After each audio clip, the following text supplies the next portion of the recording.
Tunghayan naman natin ang panayam ni PTV ARMM News Bureau Chief Jun Mundir General kay Attorney Mimpalaw Agbarok Mangutara Jr.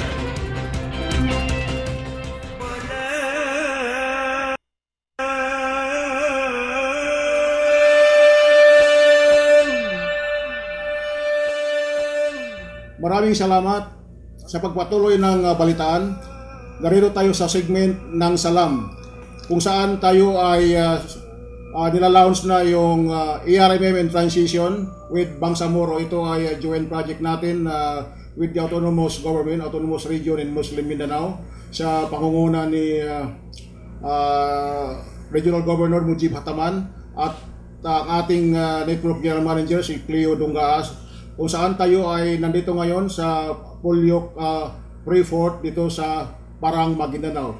Bago ang lahat, babati muna ako sa buong kapuluan. Magandang umaga bansang Pilipinas at sa ating mga kapatid sa Bangsamoro.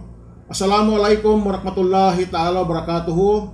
Narito tayo ngayon sa Pulyok Freeport kung saan mismo ang port manager pinaunlakan ang ating imbitasyon. Walang iba kung hindi ang butihing port manager, si Barok Mangutara. Assalamualaikum and welcome sir to Salam mo. Waalaikumsalam. Magandang araw po sa ating lahat at binabati ko po ang ating sambayanang Pilipino at kami ay nagagalak na pinaunlakan ang ating Pulyok Freeport na ma-feature dito sa ating segment na to. Ngayon po, bilang isang port manager po, kumusta po ang kalakalan dito? Ano yung sitwasyon dito sa port nito? Meron po bang activities going on? Well, marami po kaming mga nakasalang na infrastructure development priorities dito sa port ngayon.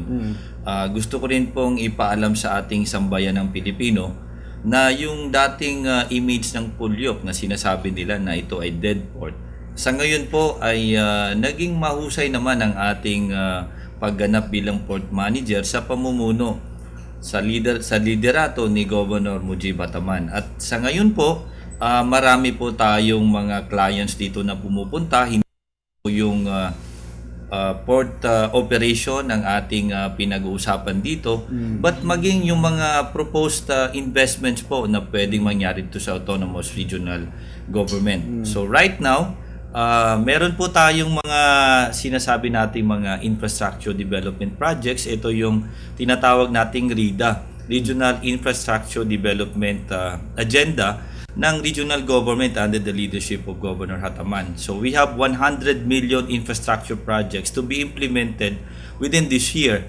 And kasama din po nito yung pag-revitalize natin ng business activity dito sa port.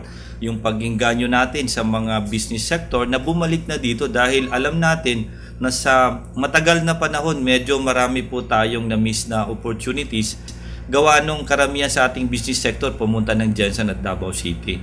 But right now, considering that we are advocating transparency in terms of operation, napakaganda po dahil bumabalik na yung kumpiyansa ng ating business sector. Maraming salamat sir sa iyong paliwanag. Sir, bago ang lahat, para sa mga hindi nakakaalam, ano po ba ang Freeport? Anong ibig sabihin ng Freeport? Well, actually, ito pong Pulyok Port, dati domestic port ito under the Philippine Ports Authority. But by virtue of the executive order under then Governor, Regional Governor Adyong, an executive order was issued by the regional government declaring the Pulyok Port as free port. But so far so good, marami tayong importation na nangyayari ngayon. In fact, right now meron tayo sa docking area natin ang World Food Program at yung importation from a local businessman. But nevertheless, yung operation po natin as Freeport, hindi pa po natin fully implemented gawa nung unang-una hindi pa po natin na-fence ang port. Pangalawa, yung mga sangkap para mag-operate tayo as Freeport ay hindi pa po natin nagagawa. But we are actually inclined to that idea na kung kaya natin before pumasok ang Bangsamoro operationalize natin ito as Freeport. Sir, you mean, pag sinabi mong Freeport, kagaya ba ito ng mga Subic Freeport? Subic? Ganun ang... Exactly. Yun po actually ang ano natin, ang minimithi natin. But sa ngayon po, dahil hindi pa po natin fully develop ang port para mag-operate, yung capacity po natin ay, in other words, hindi pa po natin capacitated yung port para maging Freeport. Although, nandun po lahat yung ating mga mithiin, kaya lang dapat po natin gawin lahat para magkaroon tayo ng kumbaga fully operationalized na Freeport. Sir Attorney Barok, ano po ang pagkakaiba ng Freeport at saka yung regular port? Anong para sa kaalaman ng ating... Well, unang-una siguro gusto nating ipaalam sa buong sambayan ng Pilipino na kapag ka Freeport tayo, automatic na meron tayong mga locators dito. Pangalawa, nasa international map na tayo. Kaya lang sa ngayon po, hindi pa po natin nagagawa yun dahil marami pa po nangailangan na dapat gawin ito. Kaya nga si Regional Governor Hataman, naglaan siya ng 100 million para sa development po ng domestic port natin as Freeport. At ito po ay matutupad ngayong taon at maaring sa susunod na taon before pumasok ang Bangsamoro government, magkaroon po tayo ng additional infrastructure development projects dito at makita natin na yung sangkap para sa pag-operate natin na Freeport ay magawa na natin. So, na-mention mo sir yung mga sangkap. Ano yun? Yung mga requirements na kailangan to operate it at as a Freeport? Ano mga Yes, unang-una na pag-usapan po natin ito dati-ratid dahil ako po ay mahigit isang taon pa lang na port manager. At ito ay naibalita sa akin at nabanggit din ng mga previous personnel ng previous port managers dito, even yung mga personnel natin dito, na unang-una kailangan meron tayong sinasabi nating agreement with Department of Finance pagdating dito sa pagkolekta ng mga taripa. Kung ito ibigay na kasi pag nag-operate po tayo na Freeport, automatic meron po tayong mga incentives. But right now, hindi po natin maibigay yun dahil meron pang mga kailangan na sangkap. Unang-una, kailangan nating bakuran. Dapat dito, wala tayo. Kung makikita nga po ninyo, pag nag-ikot-ikot kayo dito, marami pa po tayong mga civilians na nandito sa area.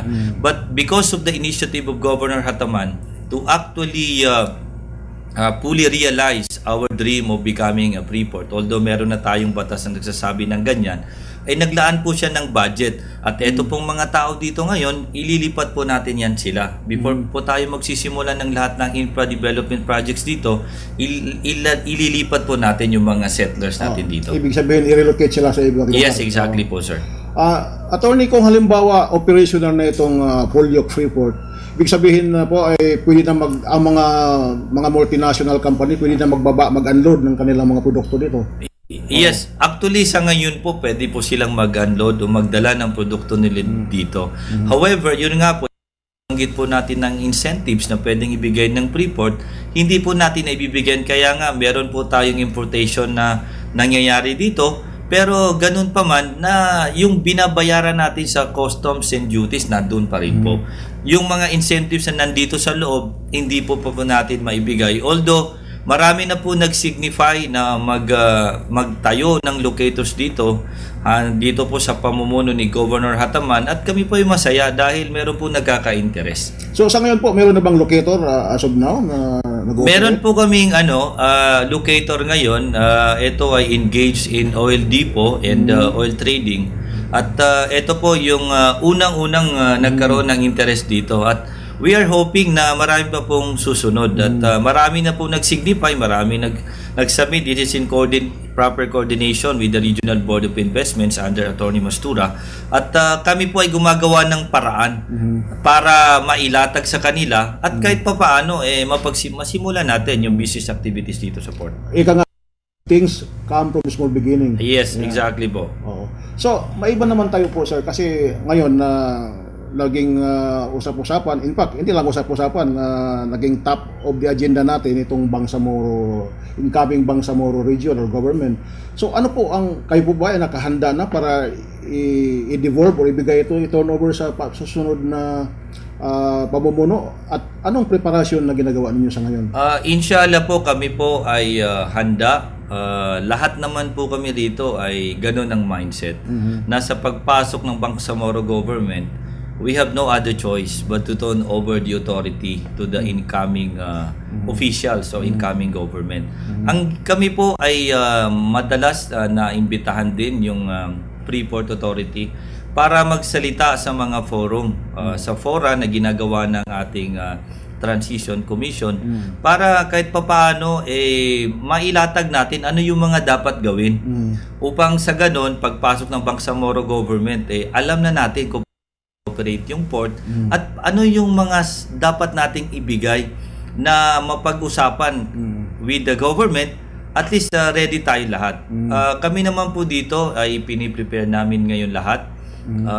Kami nga, we are leaning towards the Bangsamoro government. In fact, sa lahat po ng ating mga activities, sa lahat ng ating mga initiatives, isa lang po ang ating ninanais na by the time na pumasok ang Bangsamoro government, fully capacitated ang port as Freeport at sana maibigay natin yung tamang serbisyo hindi lamang sa ating komunidad but siguro sa buong rehiyon ng Autonomous Regional Government. Kung may karoon kang mensahe sa buong sambayanan, sa buong Pilipinas, nasa sa iyo ang pagkakataon. Unang-una kami po ay ako po mismo nagpapasalamat dahil binigyan kami ng pagkakataon para mapag-usapan ko dito sa ating telebisyon ang ating mga adikain, ating mga ginagawa dito sa port. We are very much grateful. There is this opportunity for us to showcase the Polyok Port. Now, right now, under the Hataman administration, we are doing our best to prepare the port for the coming of the Bangsamoro government. We have plenty of projects. Inaayos po natin lahat ito para maging conducive sa business activities dito sa port dahil kung matatandaan po natin ang Polyok Freeport ay dineclare ng regional government as Freeport at yung mga areas po dito ay tinatawag din nating special economic zone area which is actually conducive also for investment. Now iniimbitahan po natin lahat ang ating business sector sa buong kapuluan na pag-isipan at tingnan ninyo baka po pwede kayong mag-invest dito sa ARM at makita naman ninyo na ito ay magiging malaking bagay para sa pag-unlad hindi lang ng ARM but hindi lang ng buong Pilipinas. Siguro itong sa minimithi natin na magkaroon tayo ng Bangsamoro government. Maraming salamat Attorney Baroque Mangutara. Para sa mga sambayanan Pilipino, narinig natin ang paliwanag ng ating butihin Port Manager. Harinawa sa pagdating ng Bangsamoro Region or Bangsamoro Government ay mas ma-improve o mas mapaigting pa ang kalakalan dito sa Polyok Port. Sa ngayon ay minamabuti ni Port Manager Attorney Mangutara para pagdating ng bagong pamunuan, bagong leadership ay matiwasay ma-devolve o ma-turn over nila ang lahat ng obligasyon o mga kailangan para manatili ang Polyok Port.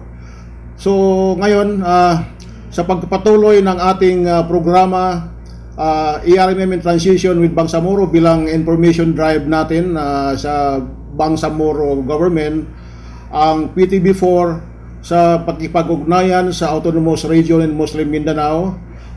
Ang SALAM ay nagpapasalamat na pinaunlakan ang ating SALAM segment ni Attorney Mangutara dito mismo sa kanyang opisina sa Polyok Port sa Parang, Maguindanao at harinawa ay matamo na ang tunay na kaunlaran sa Bangsamoro Region. So yun, ako bilang host, ako ay nagpapasalamat, taos puso nagpapasalamat sa lahat sa mga sumusubaybay sa ating SALAM segment. Assalamualaikum warahmatullahi ta'ala wabarakatuh at maraming salamat Attorney Mangutara. Maraming salamat po.